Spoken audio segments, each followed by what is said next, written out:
अधिशोषण में और अवशोषण में विभेद। जो अधिशोषण है ये सतह पर होता है, यानी सरफेस पर होता है। जितना सरफेस ज्यादा होगा उतना अधिशोषण ज्यादा होगा। और जो अवशोषण है वो पूरे स्थूल में होता है, पूरे पूरे के पूरे मॉलिक्यूल्स में जो है वो पूरी यूनिफॉर्मली जो है वो बटा हुआ होता है। अब जो अधिशोषण है उसमें जो पदार्थ अधिशोष्य हो रहा है वो उसकी सांद्रता जो है वो सारी की सारी कहाँ रहेगी, सतह पर। और जबकि अवशोषण में जो है वो सारी की सारी जो होगी वो कहाँ होगी, पूरे स्थूल में होगी। ये अंतर है अधिशोषण में और अवशोषण में। अधिशोषण एक सतही फिनोमेना है, सरफेस फिनोमेना है, जबकि अवशोषण कैसा है, वो एक स्थूल यूनिफॉर्म डिस्ट्रीब्यूशन है। उसके अंदर कंप्लीट मॉलिक्यूल्स में वो डिस्ट्रीब्यूट होता है या कंप्लीट पार्ट। अधिशोषण की क्रियाविधि, अब हम समझ जा रहे हैं अधिशोषण की क्रियाविधि। अधिशोषण मतलब जो है वो सरफेस फिनोमेना है, एडसॉर्प्शन है। ये जो एडसॉर्प्शन है हमारा, एडसॉर्प्शन ये एक सरफेस फिनोमेना है। पहले भी हमने बात की, सरफेस फिनोमेना है। तो यानी जब एक एडसॉर्बेट उस एडसॉर्बेंट के ऊपर जाकर के जब लगेगा तो उसका मॉलिक्यूल कैसा होगा, जब भी प्रोसेस ऐसा होगा वो होगा एक्सोथर्मिक। एनर्जी रिलीज होगी, एनर्जी रिलीज होगी। और साथ ही साथ जब वह मॉलिक्यूल किसी सतह पर अटैच हो रहा है, यानी कि उसका फ्रीडम खत्म हो रहा है, उसकी एंट्रोपी जो है वो डिग्री ऑफ रैंडमनेस कम हो रही है, यानी उसकी एंट्रोपी भी क्या करेगी, डिक्रीज करेगी।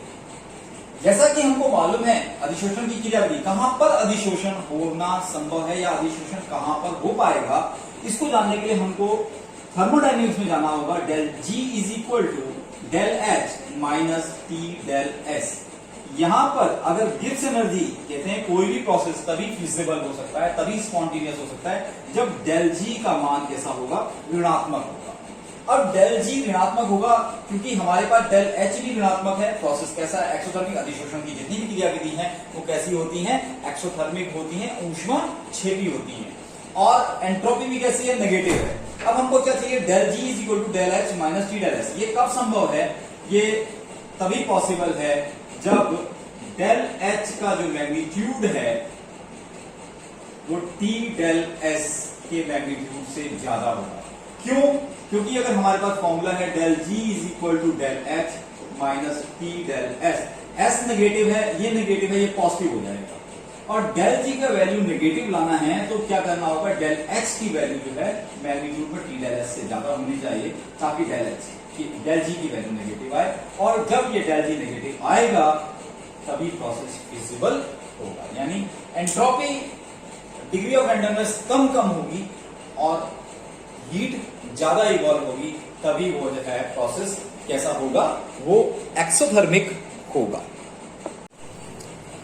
अधिशोषण के प्रकार, जब कोई अधिशोष्य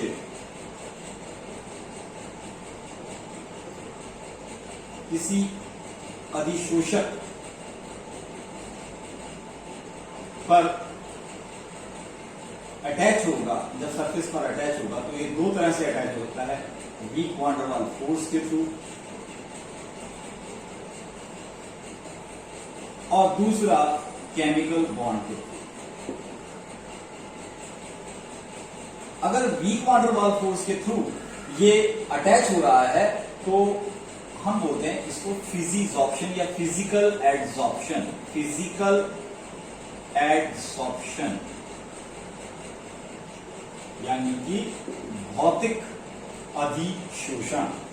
अगर वो केमिकल बॉन्ड बना रहा है तो ये हो जाएगा केमिजॉर्प्शन या केमी एडसॉर्प्शन, केमिकल एडसॉर्प्शन या रासायनिक अधिशोषण। तो दो तरह का अधिशोषण हो सकता है, एक हो सकता है भौतिक अधिशोषण और एक होता है रासायनिक अधिशोषण। अब हम बात कर लेते हैं भौतिक अधिशोषण का। हमारा जो पहला अधिशोषण है वो कैसा है, फिजिकल एडसॉर्प्शन, भौतिक अधिशोषण। अब फिजिकल या भौतिक अधिशोषण में हम देखते हैं किस चीजों भौतिक अधिशोषण क्या है? जब कोई अधिशोष्य एड्सॉर्बेट किसी एड्सॉर्बेंट पर, अधिशोषक पर लगता है तो उसके बीच में वीक वान डेर वाल फोर्स होता है। अब कोई भी मॉलिक्यूल किसी भी मॉलिक्यूल के सरफेस पर अटैच हो सकता है, तो यानी ये कह सकते हैं कि जो भौतिक अधिशोषण होता है उसमें विशिष्टता की कमी होती है, यानी की कमी।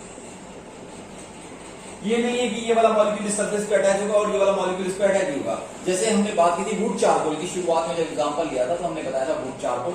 वुड चारकोल नाइट्रोजन गैस को भी एब्सॉर्ब कर रहा है, हाइड्रोजन गैस को भी एब्सॉर्ब कर रहा है, अमोनिया को भी एब्सॉर्ब कर रहा है, क्लोरीन को भी एब्सॉर्ब कर रहा है। तो इस तरह से एक ही एब्सॉर्बेंट है और कई अलग अलग अधिशोष्य या एब्सॉर्बेंट को अपने में एब्सॉर्ब करता है। दूसरा है अधिशोष्य की प्रकृति।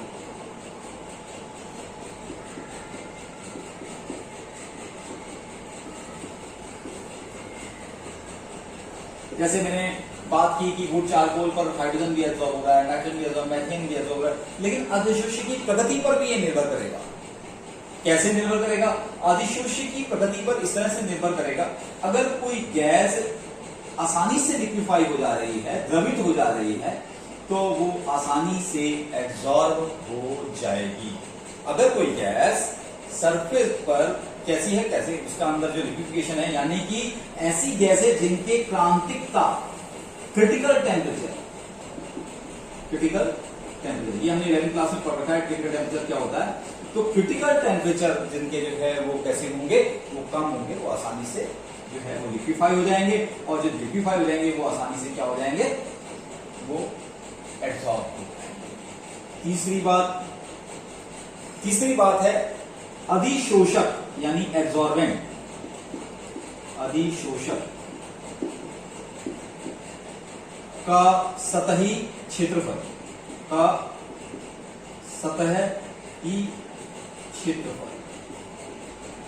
अब अधिशोषक का जो सतही क्षेत्रफल है वो जितना ज्यादा होगा, because it is a surface phenomena, it means more the surface area then more will be the absorption. यानी जितना ज्यादा सतह होगी उतना ही ज्यादा अधिशोषण की क्षमता भी होगी। तो जितना सरफेस एरिया हम बढ़ाते जाएंगे अधिशोषण भी बढ़ता जाएगा। अगला पॉइंट है अधिशोषण की एंथैल्पी। शोषण की एंथैल्पी। अब एंथैल्पी की बात कर रहे हैं तो इसका मतलब यह है कि ये भौतिक अधिशोषण है और हम पहले ही कह रहे हैं कि वो सरफेस पर जाकर के कैसा मतलब वीक वान डेर वाल फोर्सेस बनाता है।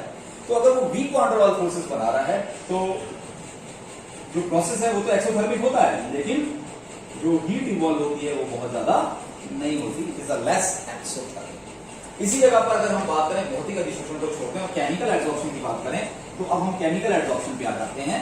केमिकल एब्जॉर्प्शन में यानी कि रासायनिक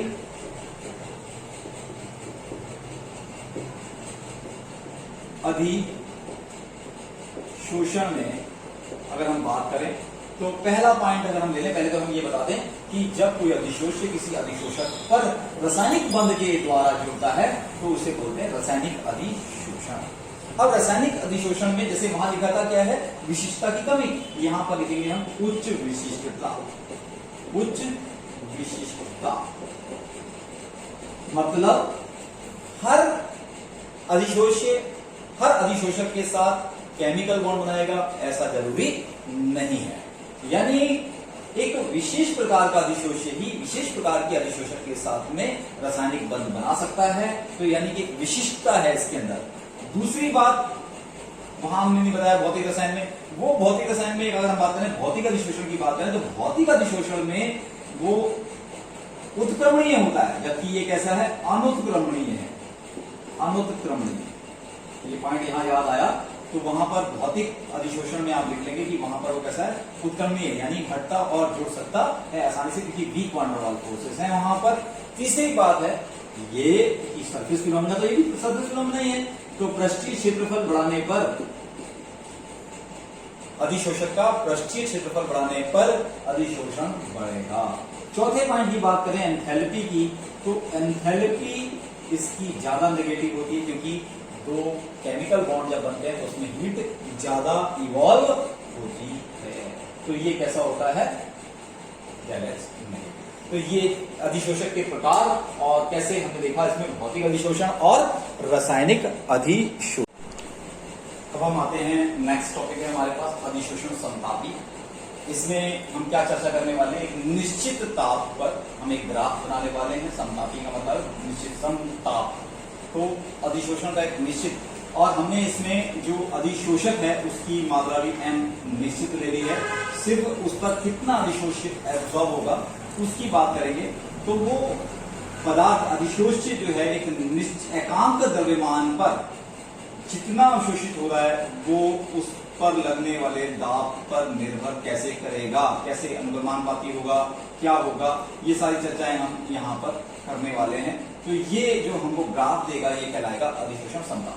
बहुत सारे लोगों ने इस पर वर्क किया, लेकिन अब हम पढ़ने जा रहे हैं सिर्फ और सिर्फ हमारे 12th क्लास में फ्रेंडलिक समतापिक वक्र, फ्रेंडलिक समतापिक वक्र। इस ग्राफ में अगर हम देखें, एक ग्राफ बनाने की हम कोशिश करें जिसमें x अपॉन m, m क्या है, अधिशोषक की मात्रा हमें निश्चित है। अब में वेरी क्या कर रहा है, x अधिशोषक की मात्रा, और नीचे हम लोग क्या बना रहे हैं यहाँ पर प्रेशर, यानी किस पर निर्भर कर रहा है, x अपॉन m।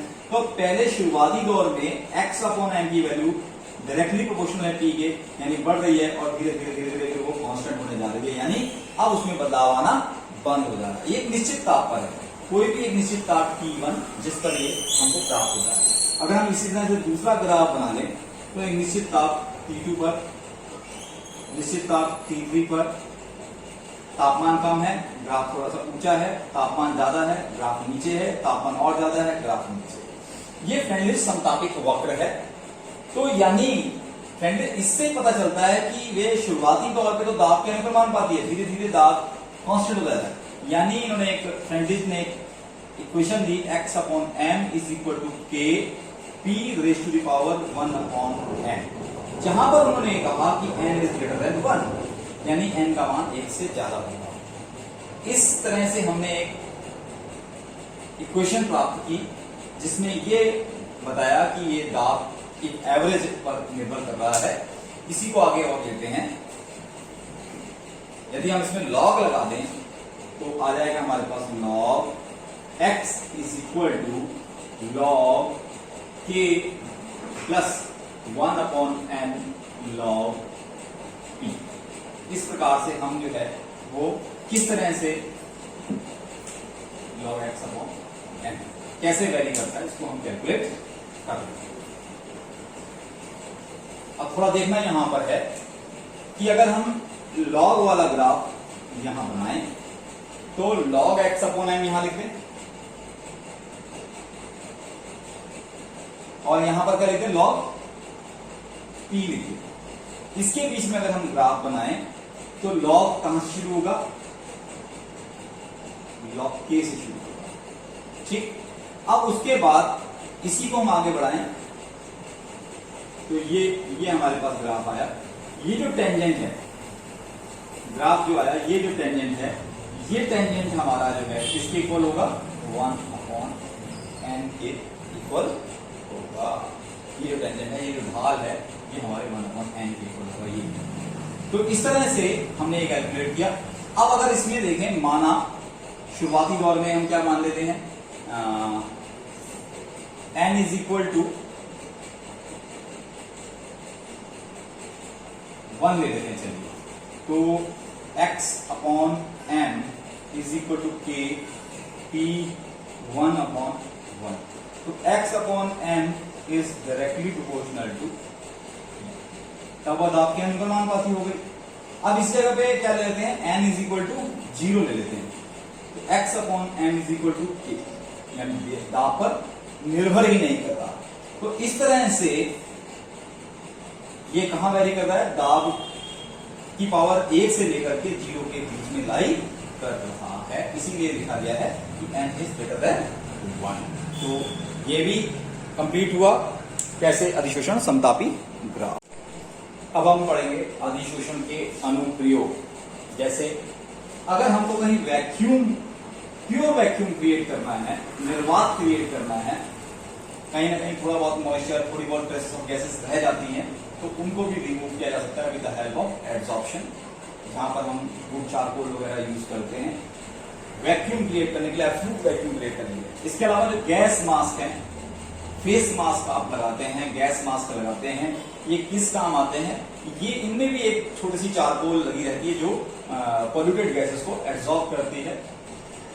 आजकल तो कोरोना वायरस के लिए लोग मास्क लगा रहे हैं, अदरवाइज हम लोग इसका यूज पॉल्यूटेंट के लिए, बड़ी बड़ी जो शहर हैं, एक क्लास सिटी है जहां पर पॉल्यूशन का एक ग्रेड अपने आप में है, वहां पर भी लोग मास्क लगा करके चलते थे। आजकल तो चलो वायरस का समय चल रहा है, इसलिए ऐसा हो रहा है। तीसरी बात है आर्द्रता।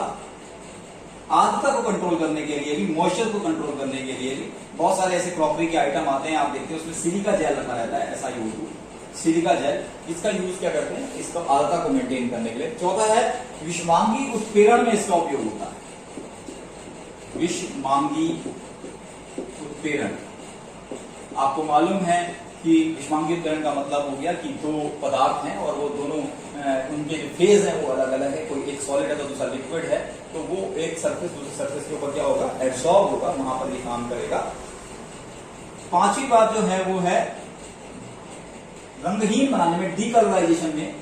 आपने चीनी या इस तरह के हमने पहले भी शुरुआत में एग्जाम्पल दिए थे, वो डीकलराइजेशन में इसको, या मेथिलीन ब्लू वगैरह उसकी डाइज को रिमूव करने में। अक्रिय गैसें,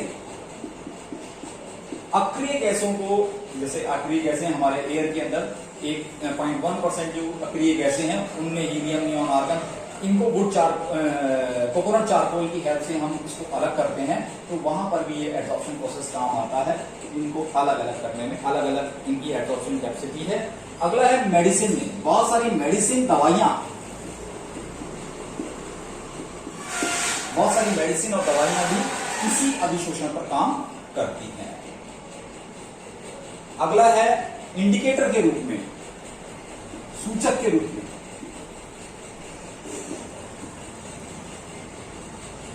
तो इस तरह से ये अधिशोषण के अनुप्रयोग हैं।